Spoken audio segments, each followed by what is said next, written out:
அனைவருக்கும் வணக்கம். நாம் தமிழர் கட்சிக்காரங்களாம் இந்த ஒரு மாதமாகவே இந்த ஒரு விஷயத்தை வந்து எல்லாரும் கவனிச்சிருப்பீங்க அப்படின்னு சொல்லி நினைக்கிறேன். என்ன விஷயம் அப்படின்னா, கல்யாண சுந்தரம் அதிமுகவிலிருந்து ஓரங்கட்டப்பட்டுக்கிட்டே வர்றார் அப்படிங்கிற செய்தியை வந்து நீங்கள் எல்லாம் பார்த்துக்கிட்டே இருப்பீங்க. இன்னொரு பக்கம் அதே மாதிரி காளியம்மாள் வந்து லைம்லைட்டில் வந்து வந்துக்கிட்டே இருக்காங்க அப்படிங்கிறதே நீங்கள் வந்து பார்த்துருப்பீங்க. ஏன்னா முன்னாடியெல்லாம் ஊட விவாதம் அப்படின்னா ஒன்று கல்யாண சுந்தரம் போவார், இல்லைனா ஜவஹர்லி போவார், இல்லைனா பாலமுரளி அப்படிங்கிறவர் தான் அதிமுக சார்பாக வந்து போவாங்க. இப்போ பார்த்தியா காளியம்மாள் வந்து போகிறாங்க. அதே மாதிரி தேர்தல் பிரச்சாரத்துக்கு முன்னாடியெல்லாம் அந்த கல்யாண சுந்தரத்தெல்லாம் கூப்பிடுவாங்க. இப்போ கல்யாண சுந்தரம் வந்து ஏதோ ஒரு இடம் 2 இடம் அப்படிங்கிற மாதிரி அந்த ஓரம் கட்டிக்கிட்டு சும்மா ஒரு பேருக்கு இவன் இருக்கான்டா, அதிமுகவில் வந்து ஒரு செய்தி தொடர்பாளராகவும் அம்மா அப்படிங்கிற ஒரு இதழ் இருக்குல்ல, அதில் ஆசிரியர் இருக்கார் அப்படிங்கிறனால ஒரு மாதிரி வச்சுட்டு மற்ற பக்கம் ஃபுல்லாக ஓரம் கட்டிட்டாங்க கல்யாண சுந்தரத்தை. அது நம்மளுக்கு தெரியுது. ஆனால் லைம்லைட்டில் வந்து காளியம்மாள் வர்றாங்க. தேர்தல் பிரச்சாரம் எல்லா இடத்துலையும் இந்த இதெல்லாம் பாருங்கள். அதிமுக வேட்பாளர்களை இந்தம்மா ஏதோ இந்த கட்சியில் தொடர்ந்து 30 வருஷம் இருந்த மாதிரி இந்தம்மா அறிமுகப்படுத்திக்கிட்டு இருக்கு. அதுவும் பெரிய பெரிய ஆட்கள் இருக்காங்க இல்லையா, அந்த கட்சியில் வந்து பல எம்எல்ஏ எம்பின்னு பல வருஷமாக இருப்பாங்களா, அவங்களையெல்லாம் இந்தம்மா அறிமுகப்படுத்தி வைக்கிறேன்னா பார்த்துங்களேன். அந்தளவுக்கு இமேஜ் வந்து கூடிக்கிட்டே போகுது. அதாவது என்ன முக்கியத்துவம் லைம்லைட் வந்து கொடுக்குறாங்க. இன்னொரு பக்கம் இந்த கல்யாண சுந்தரத்துக்கு ஒன்றுமே இல்லை, இருந்த பதவியும் போச்சா அப்படிங்கிற மாதிரி தான் இருக்குது. ஏன்னா அந்த கல்யாண சுந்தரம் கடைசியாக வந்து ஒரு மேடை வந்து பேசியிருப்பார் அண்ணன் சீமான் கொடுத்தா. அதுக்கப்புறம் பார்த்தீங்கன்னா இந்த ஆள் வந்து எந்த டிபேட்டில் எதுலேயுமே நம்ம ஆளுங்க வந்து பார்க்கல.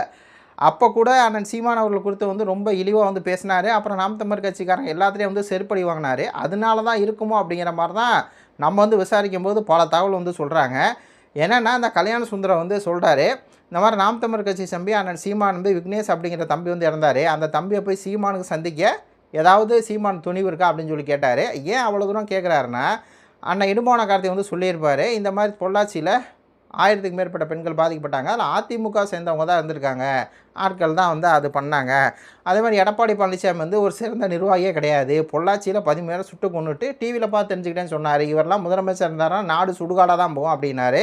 அப்படி வந்து ஒரு ஆச்சரிய ஒரு விமர்சனம் வச்சதுக்கு இல்லாத ஒரு குற்றச்சாட்டை வச்சு விக்னேஷ் வந்து சந்திப்பாரா அப்படின்னு சொல்லி இவர் வந்து கேட்டார். அதை விட உச்சபட்சமாக இந்த கல்யாணம் எங்கே போயிட்டாருன்னா, தொண்டரோட பணத்தை தான் சீமான் வந்து வீடு கட்டியிருக்காரு அப்படின்னு சொல்லி சொன்ன உடனே அண்ணன் சாட்டை அண்ணன் அந்த இடத்துல வந்து இடும்போன காலத்தி மட்டும் தான் பேசினார். ஆனால் அதை தொடர்ந்து சாட்டை அண்ணன் ஒரு அடி போட்டார் பாருங்க வீடியோ. அந்த வீடியோ போட்டு இந்த ஆள் வந்து 66 லட்சத்தை ஆட்டை போட்டு கொண்டவன் தான் இந்த கல்யாணம் கரணா அப்படின்னோடனே அது பல பக்கம் வந்து பேசு பொருளாகி இந்த கல்யாணம் வந்து ஓரங்கட்டப்பட்டதுக்கே முக்கியமான காரணம் சாட்டையாக தான் இருக்கும் அப்படிங்கிற மாதிரி தான் இருக்குது. ஏன்னா நம்மலாம் மறந்துட்டோம்.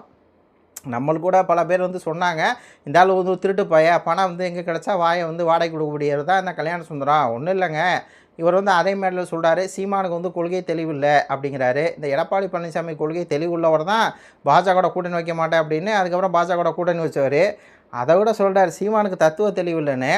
தத்துவ தெளிவோடு இருக்க சீமான் வந்து தமிழ் தேசிய தத்துவ தெளிவோடு தான் இருக்கிறார். ஆனால் இந்த கல்யாண சுந்தரம் தமிழ் தேசியம் பேசிட்டு திராவிட கட்சியான திராவிடத்தோட மாசற்ற வாசி எடப்பாடி பழனிசாமிக்கு வந்து வாயை வாடகை விட்டுருக்கிறாரு. இதில் அந்த எஸ்பி வேலுமணி இருக்கார்ல, அவர்கிட்ட பணத்தை வாங்கிட்டு இந்த ஆள் வந்து வேலை செய்யலாம் அப்படிங்கிறது ஊருக்கே தெரியும். எஸ்பி வேலுமணி அப்படிங்கிற ஒரு மூலியமாக தானே. ஏன்னா இவர் வந்து ஒரு கவுண்டர் சாதியாக இருக்கனால அந்த பக்கம் எஸ்பி வேலுமணி, தொண்டாமுத்தூர் எம்எல்ஏ, அதில் ஒரு அடியை போட்டு எல்லாம் சாதி அரசியல் தாங்க.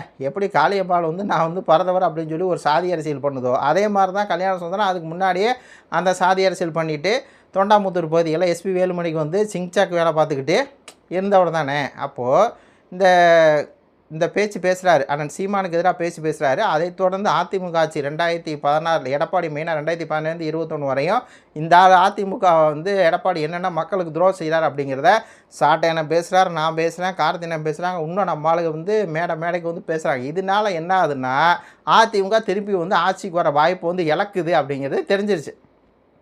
இப்போ நாம் தமிழர் கட்சிக்காரங்களாம் முழு மூச்சாக யார் எதிர்க்கிறாங்க, திமுக எதிர்க்காங்க. அண்ணன் சாட்டை துரைமுருகன் பார்த்தீங்கன்னா ஓரளவுக்கு அதிமுகவுக்கு சில விஷயங்களை சப்போர்ட் பண்ணிட்டு தான் வந்து பேசுவார். இந்த டிடிவி தினகரனுக்கும் எடப்பாடிக்கு வந்து ஒரு பக்கம் சண்டை வந்து முத்திட்டு இருக்கவங்கள இந்த டிடிவி தினகரனை வந்து எதிர்த்து எடப்பாடிக்கு வந்து ஆதரவாக பேசியிருப்பார். எப்போ பேசினாலும் சரி இந்த எடப்பாடி பழனிசாமி ஒரு எதிர்க்கட்சி தலைவர் அப்படிங்கிற மாதிரி தான் பேசுவார். ஆனால் சீமான் அவர்களும் சித்தப்பா அப்படின்னு சொல்லி தான் பேசுவார். அப்படி இருக்கவங்கள வாண்டடாக உள்ளே வந்து ஆனால் சீமான் அவர்களுடைய பொய்யான ஒரு தகவல் வந்து சொன்னோடனே நம்ம ஆளுக்கு போட்டு பூரா அடின்னு அடிச்சிட்டாங்க. அது மட்டும் இல்லாமல் ஒரு அவேர்னஸாக ஆகி போச்சு இந்த அதிமுககாரங்களுக்கு. என்னென்னா இந்த ஆள் திருடரு. ஏன்னா இந்த கல்யாண சுந்தரம் அப்படிங்கிற நபர் யாருன்னு யாருக்குமே தெரியாது.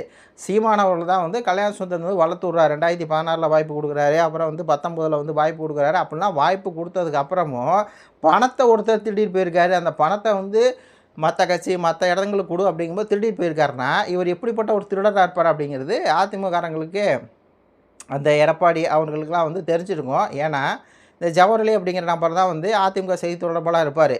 இந்த ஆள் என்ன பண்ணுவார், நாம் தமிழர் கட்சியில் இருக்கும்போது அந்த அதிமுக செய்தி தொடர்பாளர் ஜவஹர்கிட்ட கேட்பார், அதிமுக வந்து காசு கொடுக்கவே இல்லைன்னு சொல்லி எடப்பாடியோட அம்மா மேலே சத்தியம் பண்ண சொல்லு அப்படிம்பாரு. அதுக்கு வந்து ஜவஹர்லி வந்து சத்தியமெல்லாம் பண்ண முடியாது அப்படின்னோடனே, நான் சத்தியம் பண்ணுறேன் என்னோட மகன் மேலே அப்படிம்பாரு இந்த கல்யாண சுந்தரம். ஏன்னா நாம் தமிழர் கட்சி இருக்கவரை மனித புனிதனா ஒரு ரூபா கூட காசு வாங்காமல் இருந்தார். அதிமுக அப்போ ஓட்டு காசு கொடுக்குற கட்சியாக இருந்துச்சு. ஆனால் இப்போ அதிமுகவில் போய் உட்காந்துட்டு இதே கல்யாண சுந்தரம் என்ற கருணா சுந்தரம் என்ன சொல்கிறாரு, இந்த மாதிரி சீமான் வந்து அதிமுகட்டையும் வேட்பாளர்கள் நிப்பாட்டி திமுக அதிமுக காசு வாங்கியிருக்காரு அப்படிங்கிற குற்றச்சாட்டு இருக்குது அப்படின்னு சொல்லி வெக்கமே இல்லாமல் சொல்கிறாருல இந்த கல்யாண சுந்தரம். அப்போ இந்த கல்யாண சுந்தரம் இவர் வந்து எஸ்பி வேலுமண்டையும் இவர் வந்து எடப்பாட்டையும் காசு வாங்குறனால இவருக்கு வந்து எல்லாத்தையும் பார்க்குறனால அப்படி தான் தெரியும். சீமா தொண்டர்கள் பணத்தில் தான் வாழ்றான் தெரியும். எப்படின்னா நாம் தமிழர் தொண்டர்கள் படத்தை ஆட்டையை போட்டு போகிறது யார், இந்த கல்யாண சுந்தரம். நாம் தமிழ் சிறுக சேர்த்து வச்சு 66 லட்சத்தை ஆட்டையை போட்டு கருணா சுந்தரம் ஓடுன்னு ஓடி போய் நல்லா வந்து இப்போ செழிப்பாக வாழ்கிறார் இல்லையா, அதான். அப்போ அந்த விஷயங்கள்லாம் வந்து என்ன ஆகிப்போச்சு, இந்த ஆள் வந்து நாம் தமிழ் கட்சி ஏற்றி பேசி அந்த சீமானை ஏற்றி பேசி அது வந்து ஒரு சர்ச்சையான ஒன்று. இந்த ஆளை நம்ம கொண்டு போய் திருப்பி செய்தி தொடர்பார் அப்படிங்கிற பொறுப்பை கொடுத்து நம்ம பேச விட்டுக்கிட்டே இருந்தோம் அப்படின்னா திருப்பி வந்து நாம் தமிழ் கட்சி மாதிரி ஒரு பேச்சாற்றல் கொண்ட இந்த நபர்கள் வந்து இந்த ஒரு 4 நாள் தானே இருக்குது, என்ன இந்த போன மாதம் பேசியிருப்பாரா, இன்னும் 1 மாதம் தானே இருக்குது, இந்த ஆள் அடுத்தடுத்து பேச உண்டு அப்படின்னா இப்போ சாட்டை என்ன வேறு என்ன பண்ணுறாரு, விவாதங்களாக கலந்துக்கிட்டு இந்த ஆள் வந்து எடப்பாடி பற்றி விமர்சனத்தை ஆனால் சாட்டையுமே வச்சார். எடப்பாடி சிறந்த நிர்வாகியெல்லாம் கிடையாது, அந்த ஆள் வந்து 13 தமிழர்களை சுட்டு கொன்றவர் அப்படிங்கிற அந்த ஜாலியன் வாலாபாத்துக்கு அப்புறம் தமிழர்களை சுட்டு கொண்ட ஒருத்தர் எடப்பாடி அப்படின்னு சொல்லி அண்ணன் சாட்டை பேச, அதே மாதிரி அக்கா தாரிகா பேச, கோவை கார்த்திகா பேச, இப்படி பேசிக்கிட்டே போனாங்க அப்படின்னா அது ஊடகத்தில் வந்து லைம்லைட் பண்ணி திருப்பி அதிமுக ஆட்சிக்கு வராத சூழ்நிலைக்கு வந்து தள்ளப்பட்டுரும். அப்போது என்ன பண்ணலாம், இந்த கல்யாண சுந்தரம் கொஞ்ச நாள் வந்து சும்மா இருக்க சொல்லுங்கள் அப்படின்னு ஒரு ஓரம் கட்டி விட்டுட்டு அதனால காளியம்மாளுக்கு வந்து வாய்ப்பு. கல்யாண சுந்தரம் வந்து என்னென்ன வேலை பார்த்துருந்தாலும் செய்தி தொடர்பாளராக அந்த வேலையை அப்படியே பிடுங்கி காளியம்மாள் நீங்கள் பண்ணுங்கள், அவருக்கு என்ன பேமெண்ட் கொடுக்குறோமோ அதே பேமெண்ட் உங்களுக்கு கொடுத்துறோம் அப்படின்னு சொல்லி தான் இந்த மக்கள் மன்றத்தெல்லாம் காளியம்மாள் வந்து பேசுது. அந்த மக்கள் மன்றத்தில் தான் அக்கா தாரிகா சல்மான் வந்து நான் செத்தாலும் வந்து என்னுடைய தலைவன், நான் செத்தாலும் கட்சி மாற மாட்டேன், என்னோட ஒரே தலைவன் தேசிய தலைவன் மட்டும்தான் அப்படி சொல்லி ஒரு பார்வை பார்த்தாங்க. அப்போயே நம்ம எல்லாம் புரிஞ்சிச்சு, ஒரே வரியில் காளியம்மாளை வந்து அக்கா தாரிகை க்ளோஸ் பண்ணி விட்ருக்காங்க அப்படின்னு சொல்லி. உன்னைய மாதிரி காசுக்கா எடப்பாடியெல்லாம் தலைவர்ன்ட்டு அதான் நம்மளுக்கு வந்து சீன் இருக்கும். இப்போது அதிமுக எதுக்கு ஆதரிக்கணும், நீ தமிழ் தேசியம் பேசுகிறோம் எதுக்கு அதிமுக ஆதரிக்கணும், எதுக்கு எடப்பாடியெல்லாம் வந்து அப்படி என்ன நல்லாட்சி கொடுக்க போகிறாரு, எடப்பாடி என்ன வந்து திமுக வந்து எதிர்க்க போகிறாரு, கிடையவே கிடையாது. திமுக அதிமுக ரெண்டும் ஒன்று தான். என்ன திமுக வந்து எஸ்டா வந்து இனத்தலைச்ச கட்சி, இது வந்து அப்படி கிடையாது. இது வந்து தமிழ்நாட்டில் போன 4 வருஷம் ஆட்சி பண்ணி தமிழ்நாட்டில் வாழவே முடியாது அப்படிங்கிற சூழ்நிலை வந்து உருவாக்குனவர் தான் இந்த எடப்பாடி. 2 பேர்த்துக்கு வந்து ஒரு வித்தியாசம் இல்லை அப்படிங்கிறது நல்லா தெரியுது. அப்போ எதுக்காக இவங்க போய் கட்சி மாதிரி அதிமுக ஆதரவு பண்ணுறாங்கன்னா இவங்க காசுக்காகவும் இவங்க பிழைப்புக்காகவும் தான். அப்போ இந்த மாதிரி ஆட்களுடைய முகத்தை நம்ம வந்து கிழிக்கணும் இல்லையா, அதனால தான் அண்ணன் சீமான் அவர்களை இப்படி பேசிட்டாரு கல்யாணம் அப்படிங்கிறனால நாம் தமிழர் கட்சிக்காரங்களாம் அண்ணன் சாட்டை துறைமுறை எல்லாம் போட்டு அடிக்கவும் கொஞ்ச நாள் நீ வந்து சும்மாரு அப்படின்னு சொல்லி ஓரக்கட்டி வச்சுருக்காங்க அப்படிங்கிறது செய்தி. ஆல்ரெடி கல்யாண சுந்தரம் வந்து 2019 போனாரா, ஆமாம் 2021 சீட்டு கேட்டார் கொடுக்கல, 24 சீட்டு கேட்டார் கொடுக்கல, இப்போ 26 சீட்டு கொடுக்க மாட்டாங்க.